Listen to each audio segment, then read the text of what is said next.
Assalamualaikum warahmatullahi wabarakatuh. Kembali ke channel aku, Dian Azra. Nah, di video kali ini aku akan nge-sharing, aku akan ngebagikan pengalaman aku bagaimana aku bisa lulus di CPNS tahun 2018 lalu.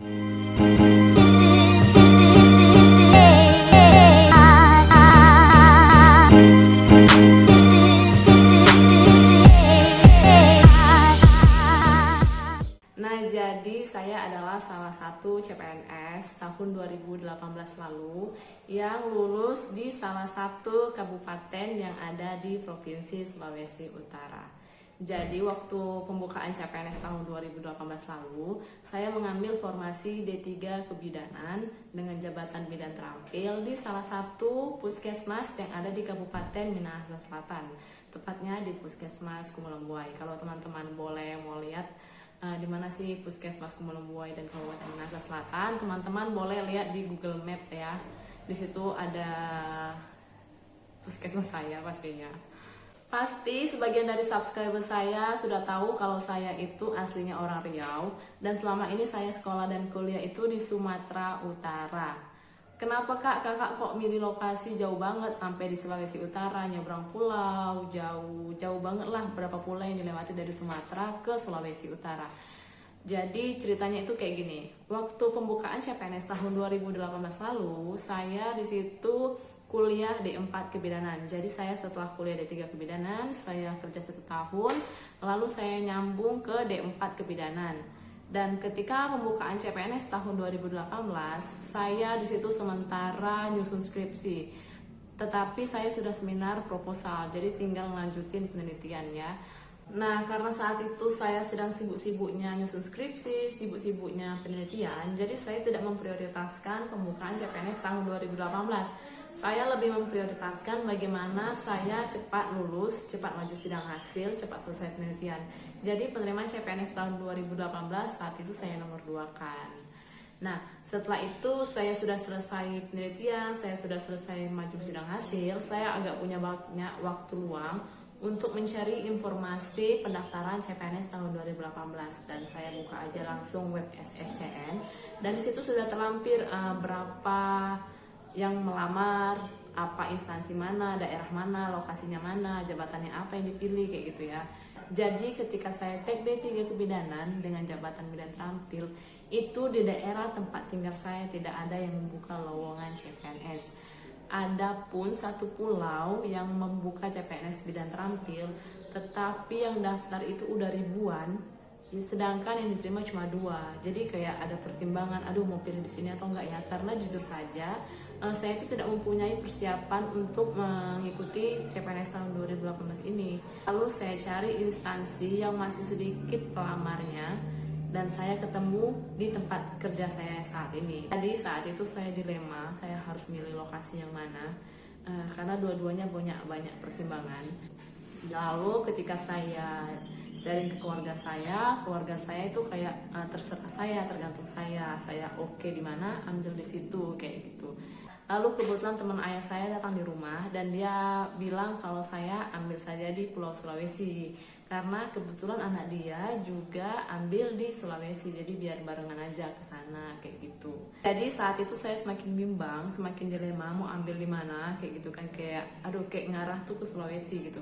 Lalu saya minta petunjuk ya sama Yang Maha Kuasa, sebaiknya itu saya pilih di mana kayak gitu. Dan setelah itu saya pulang lagi ke kampus, saya balik lagi ke kampus untuk mengurus hal-hal yang harus diselesaikan. Dan saya ketemu sama teman saya juga ngambil di Pulau Sulawesi. Jadi kayak banyak nih yang ngambil di Pulau Sulawesi, kayaknya tingkat keberanian saya itu lebih meningkat gara-gara kayak banyak juga yang ikut ambil CPNS di Pulau Sulawesi. Jadi dari situ saya mengokekan diri saya memantapkan diri saya untuk mengambil formasi di Pulau Sulawesi. Jadi singkat cerita sudah memasuki jadwal SKD dan kami pun terbang dari Medan ke Manado. Bukan terbang, naik pesawat. Kami naik pesawat dari Medan ke Manado dan kami menginap di salah satu hotel di Manado untuk mengikuti ujian di BKN Manado. Jadi saat itu saya kayak masih kultur shock kayak gitu, masih terkejut.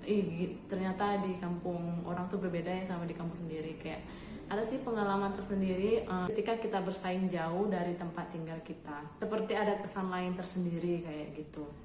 Lalu ketika sudah selesai ujian, ternyata saya tidak lulus di TKP. Saya kurang poin di TKP, jadi saya nggak lulus passing grade. Jadi kayak aduh stres dong ya. Saya udah banyak pengeluaran, baik di tiket pesawat, saya udah nggak tahu mau bilang apa ke orang tua, hasil saya nggak memuaskan gitu karena sudah banyak pengeluaran baik dari tiket pesawat, nginap hotel, tiket pesawat pulang pergi lagi kayak gitu kan. Jadi saya kayak aduh, saya telepon ke orang tua saya, otomatis dong ya saya nangis, saya bilang kalau saya itu nggak lulus di passing grade karena nilai TKP saya rendah. Dan kebanyakan ternyata di puskesmas tempat yang saya tuju ini, teman-teman yang lainnya itu juga tidak lulus passing grade. Jadi kayak tinggal menunggu informasi dari BKN bagaimana keputusan kalau seandainya tidak ada yang lulus passing grade di salah satu instansi tersebut. Jadi kayak saya mengharapkan berita baik dari BKN kayak gitu. Karena saya nggak tahu mau ngapain di rumah, saya memutuskan untuk saya ngelamar kerjaan karena kayak sedikit pengharapan di CPNS. Jadi saya ngelamar kerjaan di salah satu rumah sakit swasta yang ada di dekat tempat tinggal saya.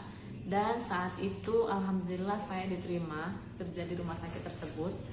Dan sambil saya kerja, sambil saya menunggu informasi dari BKN bagaimana ketentuan dan syarat terbaru kalau seandainya di salah satu instansi tersebut tidak ada yang lulus passing grade. Dan alhamdulillah ternyata di CPNS tahun 2018 lalu peraturannya kalau dalam satu instansi tidak ada yang lulus, maka dilakukan rankingan dan dimajukan untuk ke tes SKB. Nah kebetulan saat itu dilakukan rankingan, saya peringkat nomor 5.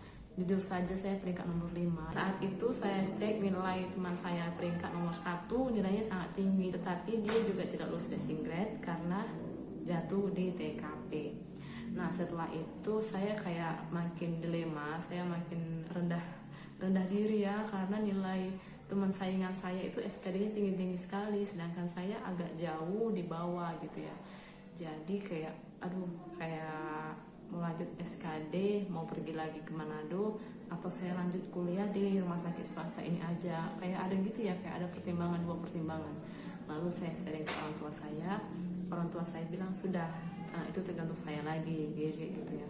Dan terus kayak ya udahlah saya mantapkan diri aja, udah nggak usah lagi pergi ke Manado karena saya takut untuk down kedua kalinya, gagal untuk kedua kalinya. Saya takut sekali untuk mencoba, dan ketika saya ada hasilnya rendah, jadi saya masih trauma dengan pengalaman SKD saya kayak gitu. Lalu ketika itu orang tua saya bilang coba aja, karena mana tahu itu rezeki saya, mana tahu itu rezekimu, jadi coba aja pergi lagi ke Manado kayak gitu. Karena orang tua saya nganjurin untuk ikut ujian SKB, jadi saya lebih semangat belajar untuk persiapan SKB, tidak seperti persiapan SKD sebelumnya.